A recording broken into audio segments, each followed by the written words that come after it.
Life is all about loss. Like my doctor told me, I got measured my height and he told me I lost 2 inches. And I thought, that's impossible. But then I thought, I lost my waist a while ago, so maybe it went there. Oh, but now I know it went to my patooties. I used to be a 38D and now I'm a 38 long. My nips are almost down to my navel. Oh, is that too much information?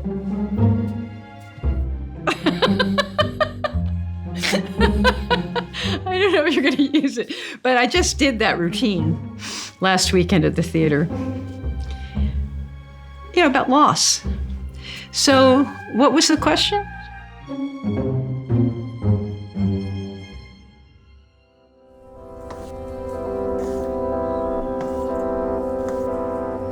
I'm losing things, The bags are bigger, my cheeks are getting hollow. Where did that go? Oh, it went down to here. But I don't disapprove of it. I don't disapprove of these changes.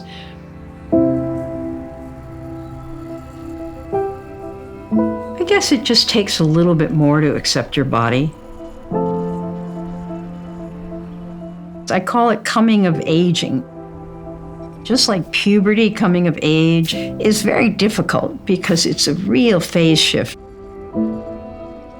And so I think this is a coming of aging is another big transition. It's a transition out of that struggle of the middle of your life, the beautiful struggle of it,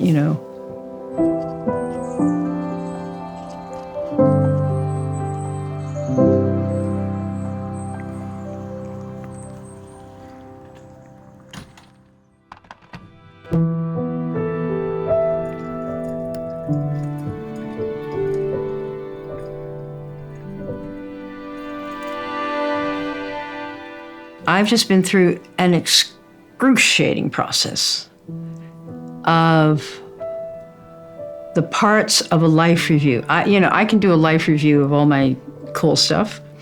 And then as I did that this year, I saw through all the cool stuff and I saw the shadow.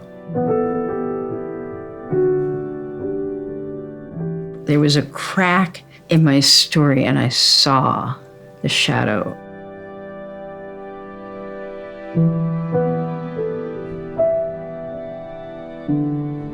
I've had this happen before in my life, and I just go completely numb and unconscious and wait for it, whatever this is to go away. But this time, I stayed with it. Not because I mentally wanted to, I would have never done it. It's because my soul took control and showed me what you call it soul or the shadow, just showed me what was necessary.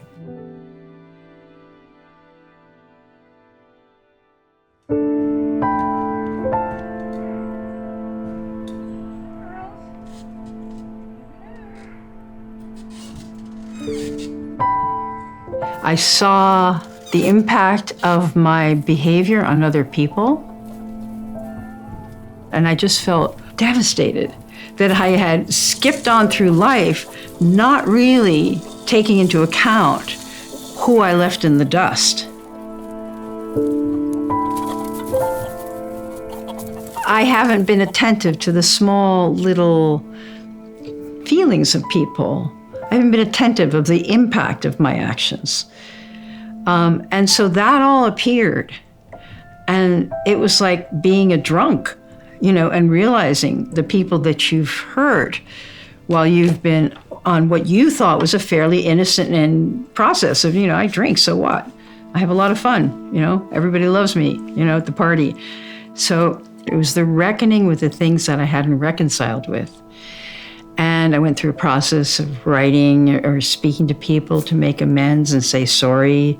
I mean, it was excruciating because the pain I'd caused other people was actually, it was as painful for them or more painful than I had even taken into account, and I had no idea.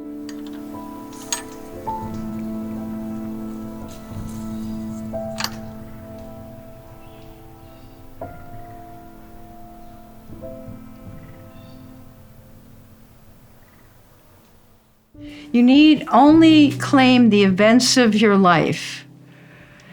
And that's not necessarily easy, to make yourself real. You need only claim the events of your life, which is not easy, to become fierce with reality. That's what it is. So that's part, like, I want to be fierce with reality.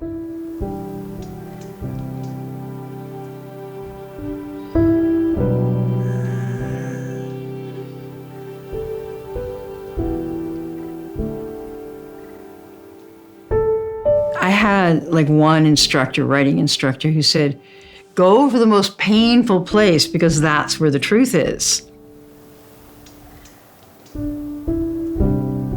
The shadow is where you stuff everything that you're not willing to look at.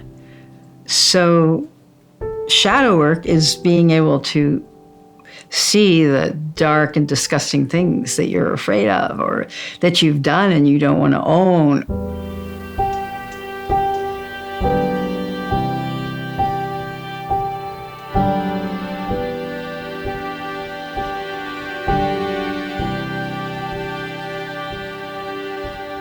I'm so grateful that I have another 10 minutes or 15 years of life, that I can live beyond that constraint, beyond the barrier reef of my identities and attachments.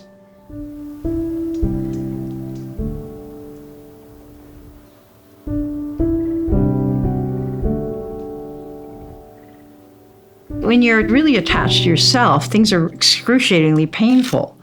And when you're less and less attached to you as a little, clod of something, less and less attached, you get to be amazed with things.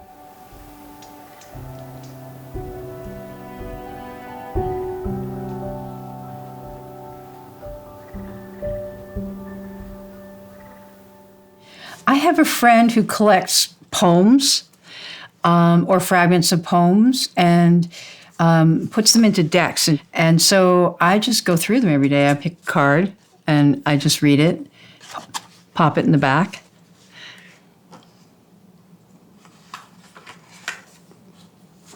Ooh. Do you want me to read it?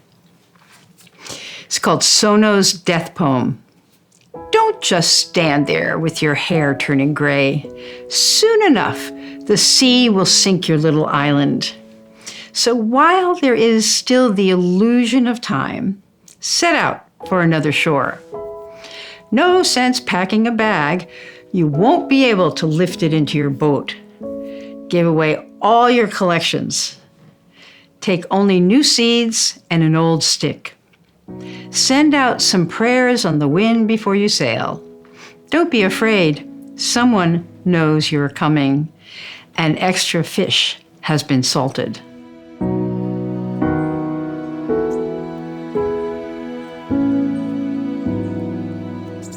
You get to a certain point in life and then you have gray hair and you're old and you stop. So this is like a challenge. Don't just stand there with your hair turning gray. Going into your death with a sense of freshness, that this is not the end, it's a doorway. And I don't have any theories yet about what the doorway is, but maybe it's the last experience of your life. Maybe it is the experience of your lifetime.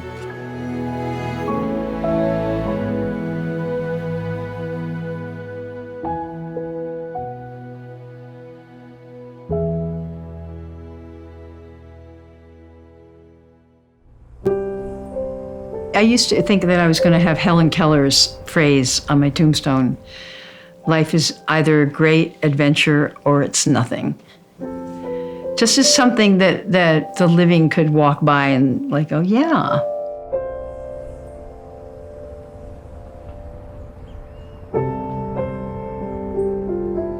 I have a green burial plot up in the cemetery up the hill. So I want to be buried by my friends, hopefully, in a shroud. Probably I need to like make one so that they don't have to worry about that. And go into the earth. And you know, it's just up the hill. So I joke, I mean, this is just lighthearted, but I think, okay, all my cells are going to come back down into my garden and nourish my garden. You know, the water flows down the hill. So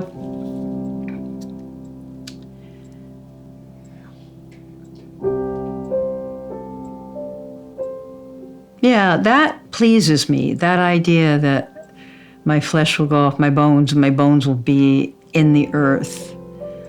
So it's like, okay, this is all on loan, and you're going to be forgotten pretty, you know, give it a generation or two and we're gone from the imagination.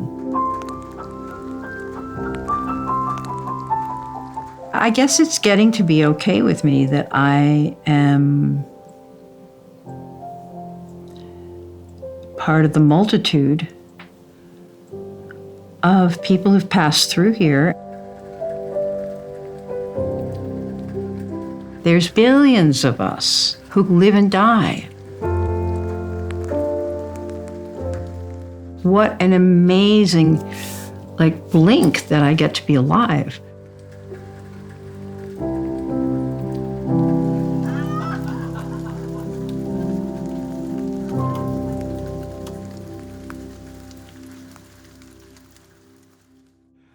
Thank you so much for watching the story all the way to the end. And a special thank you to all of you on Patreon who help us to make these films. If you want to join us on the journey, please click the link over here, I think. It just wouldn't be possible without you. Thank you.